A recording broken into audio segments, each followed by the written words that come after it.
जय जगन्नाथ सांग मैंने चलतु आज बनइबा आम चाउल खीरी बनइबा मु एठी घी 4 स्पून नहीं घीरे मु ड्राई नट्स दे देछि। आपन को जे कौन सी ड्राई नट्स पसंद लगे ताहा दे पारिबे। तापरे ड्राई नट्स को भाजी ताको गोटे प्लेट को बाहर करदेबा। खीरीर भल कलर आसवाई से घीरे गोटे स्पून चीनी देदेबा। ताकू अल्प समय क्यारामेल करदेबा। क्यारामेल कर सारापर से भिजई रखि अध घंटाए आगरू खीरी चाउल को देदेबा। मुझे अध कप चाउल देइछि।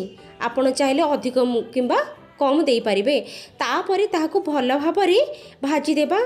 टिके अल्प समय पे भाजिबा, अधिक समय पे भाजिबा नाही। टिके अल्प ब्राउन ब्राउन हो आसले भल लागिबो।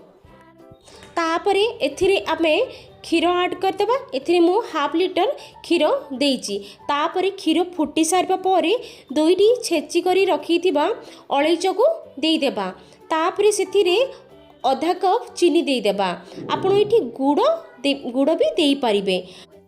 तापरे एथिरे आमे condensed मिल्क ऐड करिबा। condensed मिल्क ऐड करि सारिबा परे सेथिरे भाजी रखिथिबा ड्राई नट्स को भी देदेबा। ड्राई नट्स देई सारिबा परे केसर देदेबे।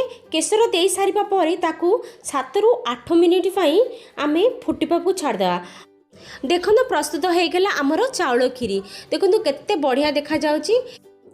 आपण मानक ए खीर रेसिपी जदि भल लगी आपण माने लाइक शेयर सब्सक्राइब निश्चय करदेबे। आउ आपण माने मते कमेंट करी निश्चित जणाइबे आपण मानक ए खीर रेसिपीटी किपरि लागिला। वीडियोटी पूरा देखिथिबारु धन्यवाद।